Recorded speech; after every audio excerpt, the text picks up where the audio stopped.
Get a day start. Mr. Deputy Chairman, sir, I wish to speak a few words on this bill. Sir, I feel that there was no necessity for moving this coffee amendment bill, as the coffee board administration has been carried on efficiently with the cooperation of all the members of the board, both elected and nominated. I do not know what the government are aiming at by moving this amending bill. Government have not pointed out in what way the elected representatives of growers worked against the interest of the government or the board or the planters. Instead of decentralizing powers, they seem to concentrate powers in the center. I think, sir, this is a bad policy. The government should decentralize powers and distribute the same among the people.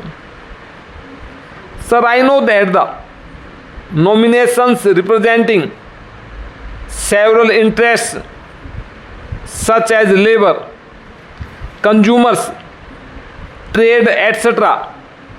are being made by the government. Till now, the coffee growers used to elect the representatives to the board.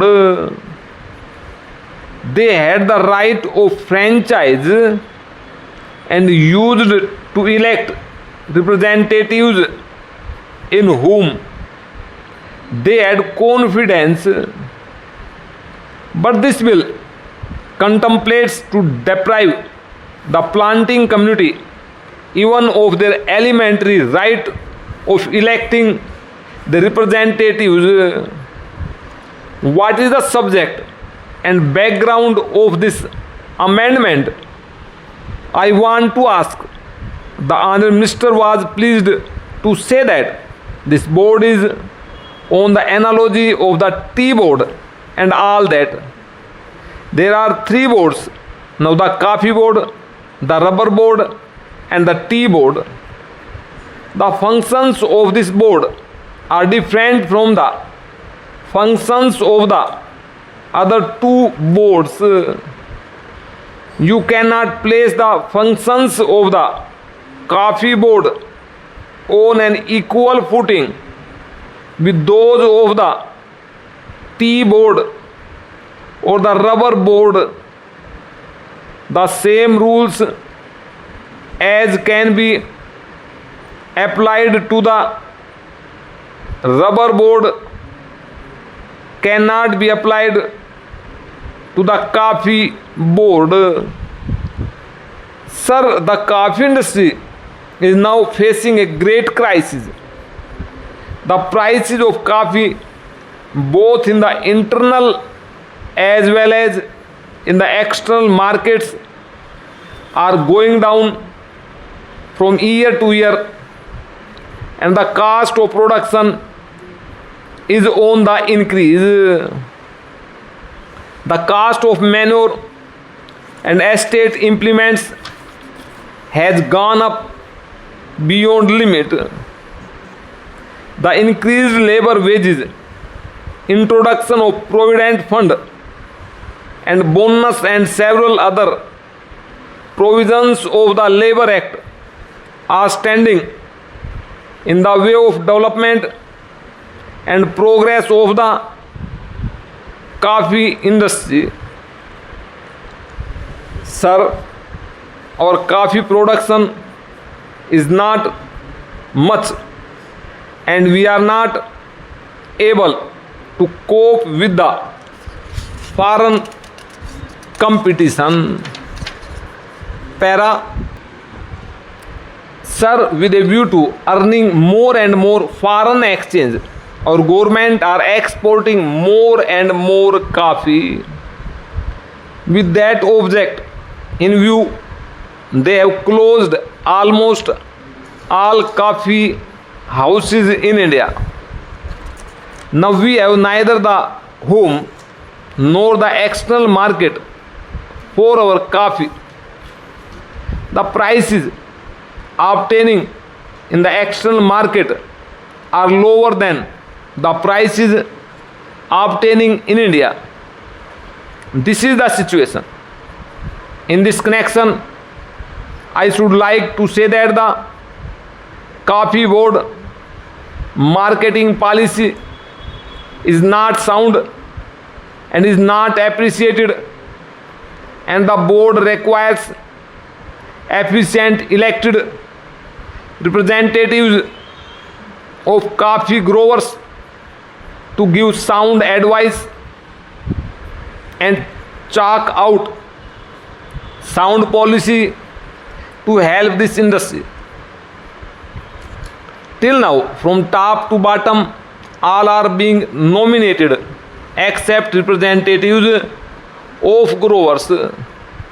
They have introduced the nomination system which is against the principles of democracy. What harm is there in continuing the right of franchise so far given to the planning community to elect their representatives? I do not know who gave this sound advice to the Ministry of Commerce and Industry. Sir, even the Coffee Board, when they came to know that this bill would be moved in Parliament, passed a resolution opposing the bill. There are a number of nominated members who oppose this bill. I was a member of the Coffee Board then. When rumors spread that this kind of amending bill would be brought forward before Parliament, they passed a resolution opposing this. Therefore, sir, in this age of democracy, when we are giving more and more powers to the people, why not have elected representatives for the Coffee Board? We used to elect our chairman formerly, and he had a right of appointing labor representatives, etc. Now the center wants to take away all powers and they want to carry on the administration.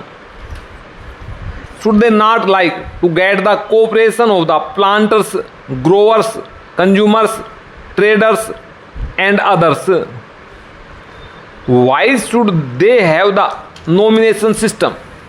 I cannot understand.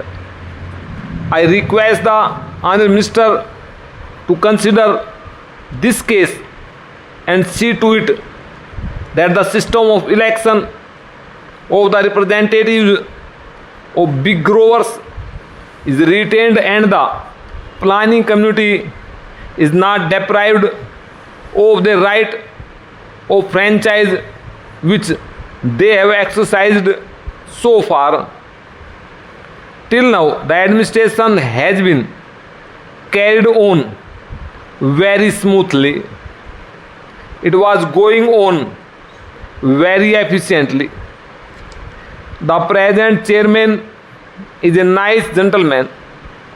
He is taking a lot of interest